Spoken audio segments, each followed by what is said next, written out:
Lance Armstrong is in trouble again. This time, the U.S. Anti-Doping Agency has filed formal charges that Armstrong used performance-enhancing substances, banned substances, during his entire career. Not only that, but that he participated in blood doping, that he participated in the administration of such banned substances to other riders, and of course that he participated in a conspiracy to cover it all up. If he is guilty of all the other charges of using these substances and blood doping, then of course he participated in a conspiracy to cover up. That extra charge is kind of obvious at that point, and it's just like a kind of another extra little twist of the knife. Okay, nevertheless, let's get into a little bit of background here. Lance Armstrong, of course, is one of the most recognizable athletes on the planet. He won the Tour de France 7 times in a row from 1999 to 2005, a feat that no other rider has ever approached. He's been in TV commercials. He's ridden his bicycle with the president. He launched a charity for cancer victims and survivors and fighters, and it's a great charity. He himself is a cancer survivor. So he's not only one of the most recognizable athletes on the planet, but one of the most recognized celebrities overall on the planet. And these allegations of blood doping and the use of performance-enhancing substances have dogged him throughout his entire career. But to be fair to Armstrong, the entire sport of cycling is constantly under the cloud of widespread use of banned substances, performance-enhancing substances.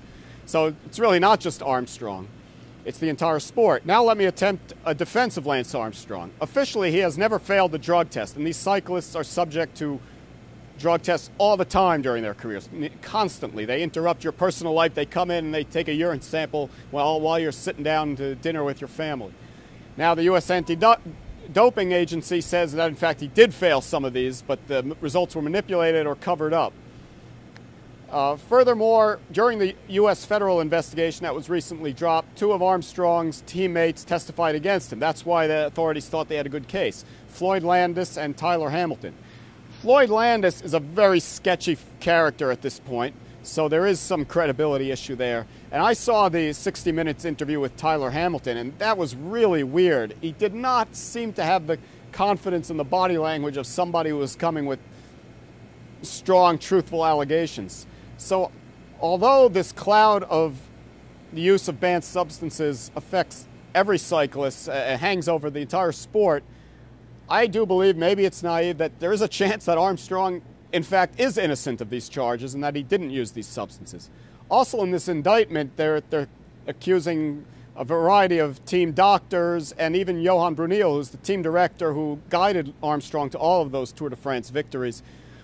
Bringing Johan Brunel down for U.S. sports fans is the equivalent of bringing Phil Jackson down and invalidating or reversing all 11 NBA championships that he won with the Bulls and Lakers combined in the past 20 years. That's how big Johan Brunel is in the sport of cycling.